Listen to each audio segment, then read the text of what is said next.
YouTube, welcome back to another video, another vlog for that fact, and another trip up to Yorkshire, then across to Liverpool. And today I've actually got some time to actually go through one of the refurbs with you, give you some tips on how to save some money. So let's go. Back in it, baby, just staying in town. I'm on the edge, I ain't coming down. I get too high, I'm afraid of the ground. I'm young and I'm paid to play with these sounds. So although the sun is finally out, it's still absolutely freezing, but is what it is. We've arrived just in Dewsbury now, and I thought I'd do a quick business update before we go into the property, because I know a lot of you like to follow along the business. You know, I've been running it kind of a year and a half now. We've seen rapid growth, and I like to kind of give updates along the way. Really, the latest ones are just, growing the team. We are taking on, lots of clients. We are delivering a great service, or I believe is a great service for them, finding them great houses, helping them manage the deals. And in order to be able to deliver that at the maximum level and continue to do that, I've basically needed to get on help. Otherwise I'd be working 24 hours a day every day. So as you know, you've met Joey loads of times. Joey's actually currently on a sabbatical for sort of 3 to 6 months. He's gone out to Greece. Lucky Joey, not lucky us. We've taken on Phil, who I mentioned in the last vlog that we were interviewing for. Phil's now been with us for 6-ish weeks, or maybe it's longer than that, doing phenomenally well. And then of course we've got Alex behind the camera. We've got Tom, who is the OG on the channel. He was he's the editor and used to be the camera guy. I've actually just taken on someone else, a lady called Karen, who I used to work with at a previous role in a estate agency. So it's funny how things go full circle, and she's coming on to do case progression stroke sales progression, and that is to help obviously with the deals once they've been agreed. So we find the property, we obviously present them to the client, and they decide whether they'd like to go ahead, and then of course we then need to help the client through the purchase process before we take it to the refurb process. That's where we're at. I'm really excited to kind of show you a couple of the deals we're working on. So let's go and take a look at this house in Dewsbury. So this is the entrance to the properties. You actually have to enter down the middle of 2 houses because these are back-to-back terrace properties, which is quite common in Yorkshire. Actually, you see these a lot, particularly in the smaller like 1 and 2 bed houses. And this is the house essentially. So although it's the back, this is the front door, and this is the kind of garden area. So you've got all this courtyard space here, which obviously needs to be tidied up, as well as the garden area. But if we head on in, with the property being over several different layers, we'll head down first. I'll show you the kind of kitchen living space, and then we'll work our way back up. So this is just understairs, kind of little basement area, and also the electrics is up there as well, which doesn't look too bad. It's a consumer unit, wiring isn't looking too bad. The electrician's been round, done some first fixing on the new bathroom upstairs. So yeah, we're getting all of that sorted out. In terms of this space, this is obviously kitchen, dining, kind of living area, the ground floor being the sitting room space. So one of the main, most vital jobs and first things to do before we did anything else was actually to sort out the damp, because effectively there was rising damp coming up through these walls here, and actually had risen up obviously from underneath, and it was getting quite bad. Don't want that in a living space, let alone a kitchen. Therefore we had it all stripped back to brick, actually had it the damp works done properly, had it tanked, obviously plastered over the top, and now it is smooth, ready to be painted when the decorator comes at a later stage. So what I did want to do whilst we're here is talk to you a little bit about the refurb, and how in a lot of cases you might spend 20 or 25,000 pounds on a refurb like this, but I want to talk you through how we can maybe get that down a bit, maybe how we can keep that within 15,000 pounds, maybe including the damp works, so that the client doesn't have to spend so much, yet we've given them a property that will last a long time and be low maintenance. And one of the first places we always start is the kitchen, because a lot of the places we do go to do need a new kitchen. But for something like this, where the actual carcasses, the actual main units of the kitchen are actually really solid and very durable, there isn't always a point in ripping the whole kitchen out, because once you've ripped this out and you've paid someone, the labor costs of doing that, and you've paid for a skip, you might be looking at say £500. And then once you then go and get a new kitchen like this, although it's a very small kitchen space with only a few units, you now might be looking at £1,500 for a kitchen. You might be able to get that a little bit cheaper, £1,200. But then you've got to pay another £1,200 to £1,400 for someone to then come and fit it. Again, I might have slightly over-egged that, but you're looking at somewhere in the region of kind of £2,500 to £3,000 to replace this kitchen, Whereas actually what you could do, if the kitchen is like this one, and they are solid units, they are reusable, is to replace the worktop for something a little bit more modern. We've actually got the worktops already bought, they're sitting down there. But then sand down the units and then have them painted. Now this has been done once before, not very well. They're gonna have them sanded down, repainted to a nice modern style and a modern look. And as you can see there, that's just an easy saving, because you spend a few £100 getting them sanded and painted, a few £100 obviously getting the worktops replaced and chopped in, but then you haven't spent £3,000 on a brand new kitchen that didn't actually need redoing. Right, heading up to that ground floor where the sitting room is. This is a fairly easy fix. Actually, it's been plastered pretty well in previous times, so it'd just be a full repaint, new carpets, probably do something with this fireplace here, but not much money needs to be spent here, which is good. So we won't actually spend much time here. We'll go straight on up, because this is where the magic happens in Yorkshire. And what I mean by that is that you'll have seen on the channel, we do a lot of 1 to 2 bed conversions, because this is a massively underutilized part of the market in our opinion. We see a lot of these great 1-bedroom terrace houses. This one, for example, over 3 floors, but it's just a 1-bed. And actually quite easily you can make them into 2 good sized bedrooms and obviously get more rent, get a higher refinance at the end as well. And we see this a lot in Yorkshire, because there's a lot of these underutilized 1-beds. Whereas if you go over to, say, Liverpool, the northwest, kind of surrounding areas around there, a lot of them already are 2 bedrooms or they are 3 bedrooms.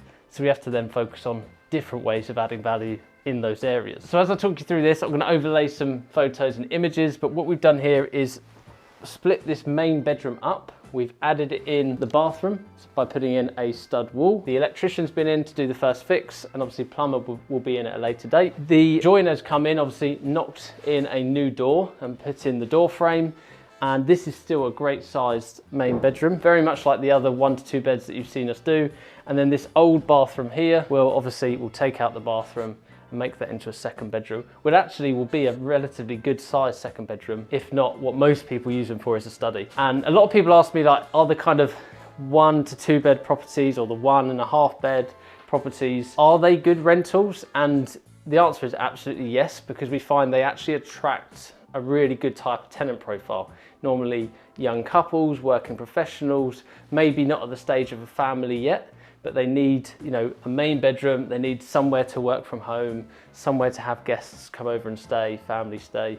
So we find they pay top premiums, they're good tenants, and they just want to be part of the community, which is great. And then of course, 2 other really quick ways to save money are always try and keep the architrave and skirting where you can. Again, if they're in good condition, if you can sand them down, repaint them, and they'll look nice, then keep them, because that's an easy money saver. Same with the balustrade.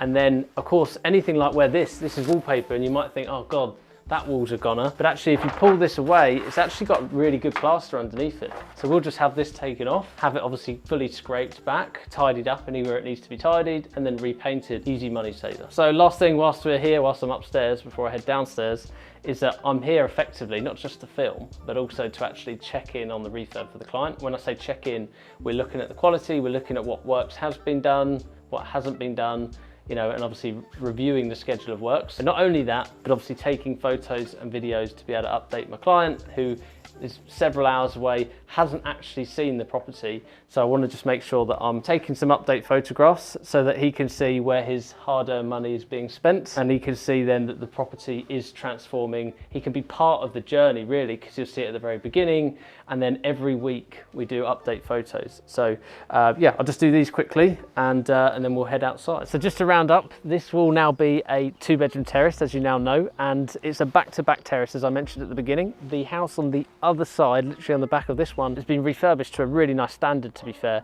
but that's literally just sold, completed at £110,000, which is really good news, as we certainly didn't pay anywhere near that for our client Chris. And we are going to be spending approximately £15,000 on behalf of Chris to do this refurb, maybe just a tad over 15,000, but there'll certainly be a nice chunk of equity in there, and I think we'll achieve a larger end value than we actually predicted for Chris, and he'll get a good rental off this one. So a big tick from us on that one. End of day one. Short and sweet, literally just checked in Yorkshire, that one house, straight over to Liverpool, and then just arrived at the hotel. So checked in at the hotel, did some work. Alex had a quick nap, So did I. And we're a little bit late out now, so we missed the cinema, annoyingly. We were going to go see John Wick 4, and I was just saying I was completely ready to go and watch that, but then we've managed to overrun and miss that. So we're here at Aldi, really not exciting, but going to get some snacks for the night, get some water. I'll see you tomorrow. Back in it, babe, just in a town. Good morning. Next day, arrived at Starbucks. Had a good sleep actually for a travel lodge. I'd say I frequent, what is it, the Ibis Travel Lodge, the Premier Inn, quite often now with these trips. And I have to say, obviously, Premier Inn, that's just the gold standard of any budget hotel. We love those ones, don't we, Alex? But Travel Lodge, that wasn't bad. That wasn't a bad sleep. Anyway. Never at ease, I don't know a limit. Chasing a dream, I don't know what sleepers. I got a queen, she lit me to eat it. She ripe like a peach and she snapped me to... First things first, in Starbucks, got to get that morning coffee fix in. But today we're in St Helens, which is an area just outside of Liverpool. And as a business, we focus on obviously Liverpool predominantly, but also the areas just outside of, because they're great for investment as well. And St Helens being one of those areas where there's a big regeneration scheme about to start, and there's a lot of potential here. Great for turnkey, great for BRR investments. So yeah, we've got a couple of projects on the go right now. So we're going to check in with those this morning. I've also got a couple of houses here. I'm also buying a couple more here. So we are fans of this area. But whilst I was here and we wait for Phil, I thought I'd talk a little bit about plans for the business, because a lot of people are asking me, what are the plans for the business? You know, there's two other main sourcing businesses which are on social media. I won't mention who they are, but I like both the people that run them, so no bad blood there. And they actively talk about how they're going for 100 million. That's their goal. And whilst I admire that, and that's an insane goal to go after, it's just not what I'm after. Okay, and although I want to do really well, the business is doing, you know, effectively multi-six figures now. My goal isn't to reach 100 million. My goal might be to do, let's say, 1 million a year, but I'd much prefer to go after building a business which is just an efficient machine, where actually it just delivers a really, really good service. It is very profitable, but then also allows me to take that profit and obviously continue building my own portfolio. So I'd say the goal is to still do very well, still be very successful, but not to the point where I break myself going after a massive number. But as I say, there is no bad blood. It's not me down talking those people that say they want to go after 100 million. I think it's an insane goal, and to set yourself something quite that high is something huge, but it's just not what I'm going to do. You know, I'm going to be hitting big numbers, but also living a good life, also building my portfolio, and that's hopefully how I differ as well. I think that actually will stand me out different from those companies.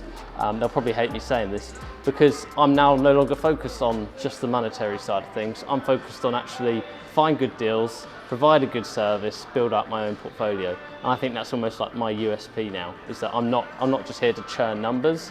I'm here to find good properties, help people build portfolios and build my own portfolio. So whilst we are here, I thought I'd also mention the fact that as a business, we're now doing in the region of like 6 to 10 deals per month. When I say deals, you know, we are finding 6 to 10 properties for our bespoke clients per month, and it's a really good place for us to be in. It's very manageable. We have grown fast, but what we are doing is able to keep up with that pace. We haven't killed ourselves as of yet. What it will allow us to do is sustainably grow from here as well, and continue growing the team, and as I say, build up to becoming that machine where we're just finding really good deals, providing a really, really good service. But if you are sitting here, this is why I thought I'd mention it, if you're sitting here thinking, well, I'm on the sourcing list, but I'm not seeing any properties come through, how are they doing, you know, 6 to 10 on average per month? And that is because I do just work on a bespoke basis really now, and that is, you know, the clients come on board and we're going out and finding properties to match that criteria. So any properties that we are securing, we're finding, whether they're off market, on market,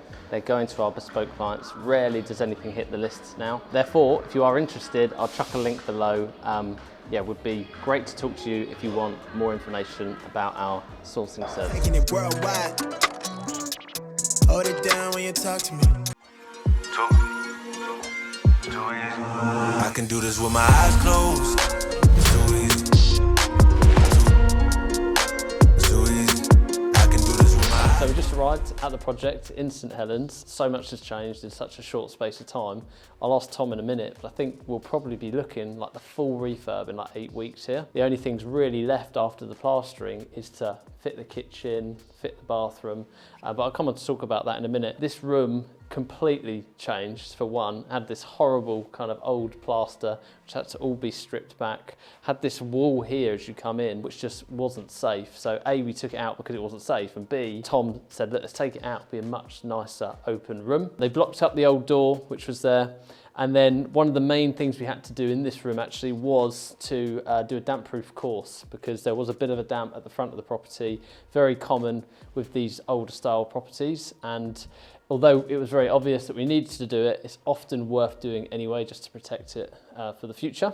This is a two bedroom, kind of, you know, standard 2 up, 2 down property, but it's had an extension on over the years. It's meant that you've actually got now a nice kind of front sitting living area, you've got a nice dining area and a separate sized nice kitchen as well. So everything was stripped back. A lot of the house had to be actually boarded out and then plastered on top of. We had to literally start again with the kitchen, with the bathroom, with everything. So I'm standing in the kitchen right now, for example. I've ordered a kitchen through DIY Kitchens. Previously, I've kind of gone to Helens, Magnet, you know, but actually the last few kitchens I've done for myself, a lot of the kitchens I've done for clients have been DIY kitchens, because they're a nice balance of the kind of styles that you can pick, the actual timelines of them delivering the kitchens, and in terms of price, it's not too bad, although obviously it's more than kind of your standard B&Q, Wicks kitchens.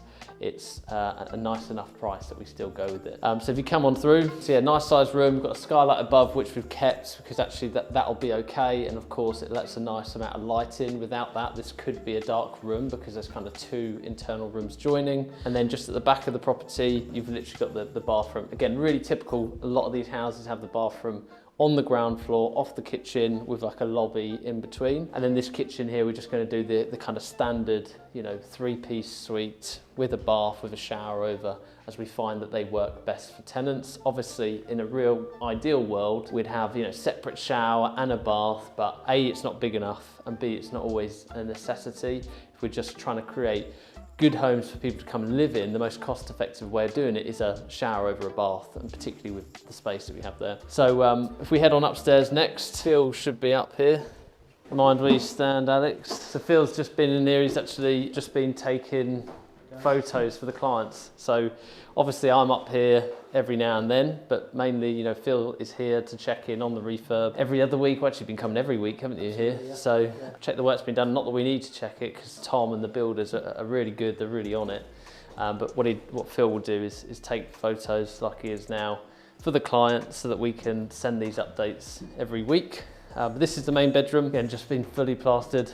A lot of this, actually, when they took off the multiple layers of wallpaper, actually everything just started to crumble away. Same with the ceiling, so they actually ended up boarding it out, and then obviously it's just been skimmed. Moving into the second bedroom, same again in here, just been skimmed. We're actually really lucky. A lot of these windows are actually in good nick. All the mechanisms work well, double glazing. We think by the way the property was, obviously it was maybe an older lady living here, possibly got grants to replace all the windows. Also had a grant to have a brand new boiler put in, which was put on here, because these companies that kind of get, you know, when the people get the grants and the companies come in to do it, Tom, our builder, was saying that they kind of just come in and just kind of fit it as and where, you know, they want to fit it. So it's in this really awkward place, all the pipe work on show, not boxed in a bedroom.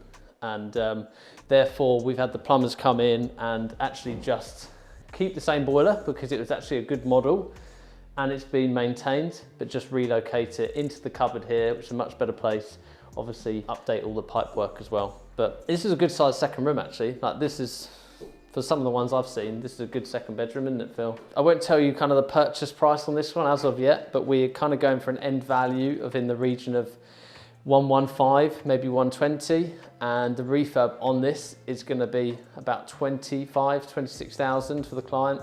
So quite a big refurb, because we've had to come in and do absolutely everything, but we've certainly got it for a good enough price to reflect all of that work, to be able to get the end value, hopefully, and then try to unlock a load of that money as well. But this is the inside. Let's have a quick look out the back, and then we'll head on to the next project. So just outside the back of the house, in the back alley actually, sounds a bit dodgy, because this is where obviously the skip access is. Normally where they've got access for the bins is the perfect place for them to put the skip, so it's not necessarily taking up space in the road. But there's been multiple skips on this one due to quite the amount of stuff that was taken out of the house.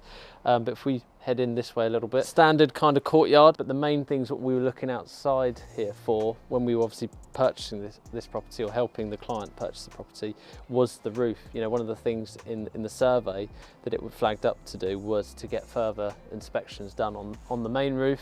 The flat roof itself is actually okay, which is really, really good, because often they can be points in which you have to spend a lot of money, but flat roof is good. Good, so we're on to the next property, which is actually one of my houses here in St Helens, and it's currently empty. I don't like empty houses, but it's for a good reason. Unfortunately, gave notice to a previous tenant because there was damp here and I wanted to sort the damp out. I've now had the builders come in. They took the plaster back to brick, did the damp proof course, have fixed it and obviously remedied that. I will come on to talk about that a little bit more. In the meantime, I'll walk you around the house because this is actually my first ever buy, refurbish, refinance deal. And I'm lucky enough to be able to say that, you know, did that deal. It was very, you know, financially it was very good. And since then had tenants here for 2 years-ish, 2-ish years, and they've actually left it in a really good condition. The carpets are good, the walls have been left good, the kitchen and bathroom are still in good condition. So really lucky to be able to say that actually can come in, do those damp works, give the house a freshen up, put it back on the rental market, which I've just recently done. Had 9 viewings yesterday actually, and it's on for $650 rent. Apparently there's 2 or 3 people that want to take it. So keep my fingers crossed there. I'm literally just doing a quick whiz round of this house because you'll have seen it. If you go back through the archives of my videos, you can see the refurb on this property over multiple different videos. So it had a nice magnet kitchen put in here. The magnet kitchen I bought using a discount from LNPG. This is fairly sturdy actually. It's just a great kitchen. I still like the design, luckily, 2 years on. And obviously standard white metros as well. You won't be able to see, but the tenant actually painted the garden. So that's in really nice condition and looks really good at the moment. And just heading to the back, so similar to all these other properties that I'll show you. Bathroom just downstairs at the back here. Again, really pleased with the suite, the tiles that I picked, and the durability of them. Heading upstairs, have some works done up here too. Needs a little bit of painting, needs a bit of freshening up, but apart from, you know, like a deep clean, and sorting that fire alarm out right on cue, there isn't actually anything that needs to be done. This is bedroom 2. You'll be able to just about see out the back here. There's actually a new flat roof that's been added. Flat roofs, the bane of my life, all of them, but many properties here have them. So yeah, went for a felt roof actually here, purely based off the fact that managed to get it at a reasonable price, could get the builder to come in and do it quickly so that it would stop causing ongoing issues. If you were looking for something that was maybe a bit more durable or would last longer, a longer lifespan, you'd maybe look at something like a rubber flat roof, which is EDPM, I think it's called, or EPDM. I'll remember when I get back, no doubt. Or a GRP system, which is more like a fiberglass roof system. But went for a felt roof here. This now means that the house is basically fully redone. You know, the roof, top roof's in good condition. Whole house has been redone. Obviously, everything's still in good nick. So this should be low maintenance property over the upcoming years. And yeah, finally, master bedroom, just good sized room. When I did this house, actually, we replaced all the windows, all the doors, all the internal doors. We literally did everything. So actually this pays off now. You know, a couple of years down the line, provided a tenant hasn't moved in and trashed anything, this pays off now because it's still in a really good state and means that maintenance, as I say, should be low going forward. But that's it. Hopefully you find a tenant soon. Let's go around the corner to another property that we've just taken on for a client. So I mentioned in that last clip that we were going on to the next house, but we don't have enough time to film there, unfortunately. But we picked up that property for a client, turnkey investment. So what I mean by that is it's almost ready to rent. When we buy those houses for clients or help them buy them, we of course don't want there to be lots of work, but inevitably there normally are little jobs, little bits of maintenance that need to be done prior to renting. So what we've arranged for is a little bit of damp works that was in one of the room, and then just general tidy ups on things like paint, silicone, and boxing in a fireplace. As I say, just general pieces of work that need to be done in order to make that a good rental property for the next few years. Quickly whizzing over to the letting agents now to drop back a couple of keys to them, ready for them to rent these properties out. And then, yeah, heading straight over to Manchester, which is why we're tight for time. Meeting up with Jack Smith, going to be recording a podcast for his channel, and really excited to catch up with him, really. So I'll see you in a minute. I got a itch in my palm. My girl, she know she the one. I put the ice on her hand. I put some ice on her arm. See me shining in the light. Know you found me in the dark. Talking how you wanna leave. Girl, you made this far. Podcast wrapped up. Haven't seen Jack in a while, actually. It's been a minute. We always, I think, bounce off quite well off each other, doing the same businesses, you know, having the same struggles, hiring people at similar times. It's definitely been useful to have someone to talk to about it. But yeah, we can literally not talk for a couple of weeks, couple of months, and then we just see each other and we sort of pick up where we left off. So yeah, good friendship.